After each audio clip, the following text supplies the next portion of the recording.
अगर आप लेते हो तो आपके हार्ट अटैक आने के चांसेस 100 गुना बढ़ सकते हैं। तो छोटी ट्यूब में अगर ब्लॉकेज अगर हो गए तो ये ट्यूब बंद हो जाएंगी और हमें इरेक्शन आएगा नहीं।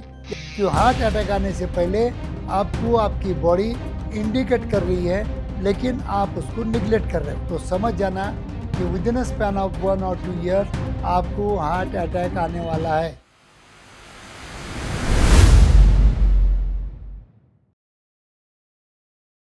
दोस्तों नमस्कार। एक नपुंसकता या इरेक्टाइल डिस्फंक्शन आपको हार्ट अटैक से बचा सकती है, आपको एंजियोप्लास्टी और बाईपास से बचा सकती है, और ये बात आप निगलेक्ट कर देते हो, आपको मालूम नहीं रहती है। और इसी के बारे में आज मैं इस वीडियो द्वारा साइंटिफिक इंफॉर्मेशन देने की कोशिश करूंगा। दोस्तों मैं हूं डॉक्टर उमेश।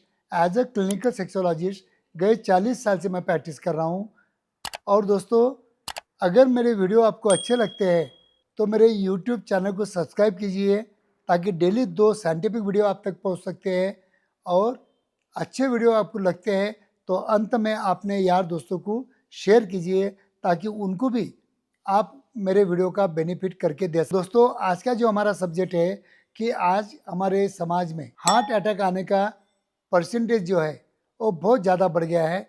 उसका मेन रीज़न क्या है और वहाँ पे क्या आप गलती कर बैठते हो। अगर आपको मालूम नहीं होता, आपके मालूमात के लिए बता देता हूँ कि आपको मॉर्निंग इरेक्शन इंडिकेट करता है। अगर आपको मॉर्निंग इरेक्शन नहीं आ रहे हैं, इंटरमिटेंट आ रहे हैं, या आपको मॉर्निंग इरेक्शन बहुत वीक आ रहे हैं और बेडरूम में आपका परफॉर्मेंस वीक होते जा रहा है, आपको माइल्ड 1 माइल्ड 2 इरेक्टाइल डिस्फंक्शन आ गया है, तो समझ जाना कि विद इन स्पैन ऑफ 1 और 2 ईयर्स आपको हार्ट अटैक आने वाला है। क्योंकि आज मैं 40 साल से प्रैक्टिस कर रहा हूँ, 10 लाख के ऊपर मरीज देख चुका हूँ, और जो भी मैंने ऑब्जर्व किया है वही मैं फैक्ट आपके सामने एज ए रिसर्च मैं आपके सामने रखने की कोशिश कर रहा हूँ। तो इसको बिल्कुल निगलेक्ट मत करना। क्यों हार्ट अटैक आने से पहले आपको आपकी बॉडी इंडिकेट कर रही है, लेकिन आप उसको निगलेक्ट कर रहे हो। होता क्या है दोस्तों, आपके जो धमनियाँ होती है, जो पेनाइल धमनियाँ जो रहती है, पेनाइल ब्लड वेसल्स रहते हैं, ये बहुत छोटे नैरो रहते हैं, और अपने हार्ट की जो ब्लड वेसल होती है इससे बड़ी होती है। तो सबसे पहले अगर आपके बॉडी में कोलेस्ट्रॉल बढ़ा होगा या एथेरोस्क्लेरोसिस बढ़ा होगा, तो सबसे पहले वो होता है छोटी छोटी धमनियों में और उसके बाद में बड़ी धमनियों में। मतलब एक छोटी सी ट्यूब है और एक बड़ी ट्यूब है।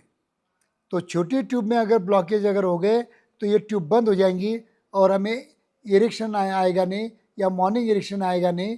और ये इंडिकेशन है कि हमारे धमनियों में एथेरोस्क्लेरोसिस हो रहा है, मतलब हमारे धमनियों में प्लाक जमा हो रहा है।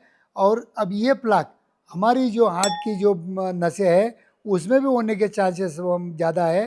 तो यहाँ पे आपको सतर्क होना है। जैसे आपको मॉर्निंग इरेक्शन आपको आता नहीं है, या आपको बेडरूम में इरेक्शन नहीं आ रहा है, तो आपको आपके बॉडी पे ख्याल देना बहुत जरूरी बन जाता है। इमीडिएटली 1 आवर जिम करना है, प्रॉपर कार्डियो एक्सरसाइज करना है, जिसके लिए मैं अलग वीडियो बना चुका हूँ, और प्रॉपर डाइट लेना। अगर आपको कोलेस्ट्रॉल है, ब्लड प्रेशर है और डायबिटीज है, तो उसको कंट्रोल लाना बहुत जरूरी है।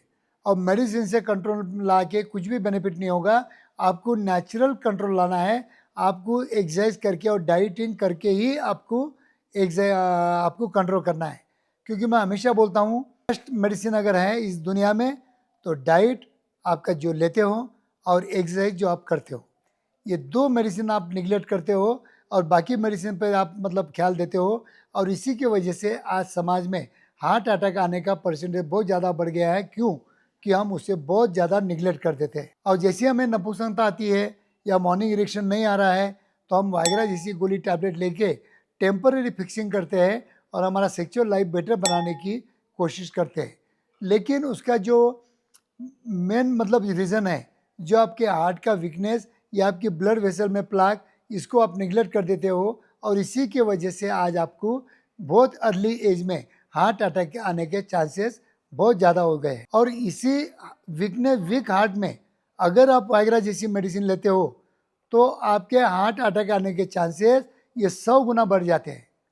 इसलिए मैं बोलता हूँ कि वायग्रा जैसी मेडिसिन जो रहती है वो कोई भी फॉर्म में, पाउडर फॉर्म में या आयुर्वेदिक फॉर्म में या आयुर्वेदिक चूर्ण के साथ या कोई च्यवनप्राश के साथ अगर आप लेते हो तो आपके हार्ट अटैक आने के चांसेस 100 गुना बढ़ सकते हैं। तो आप बिल्कुल निगलेक्ट मत कीजिए।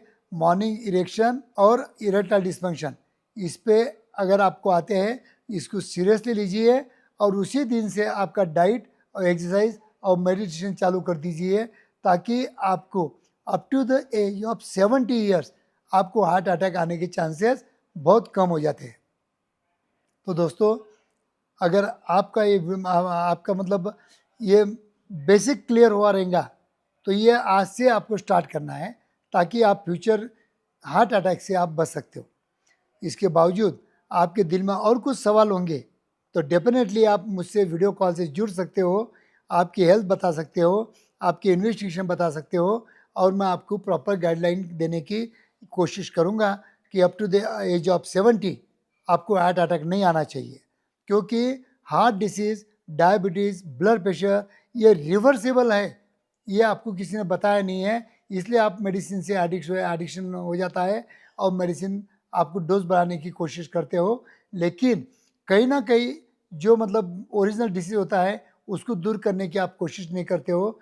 इसलिए आपको मैं ज़रूरी बताऊंगा कि आपके डाइट, मेडिटेशन, एक्सरसाइज पे अगर ख्याल देते होंगे, तो आपकी health up to the 70 years fit and fine रहेंगी। थैंक यू दोस्तों।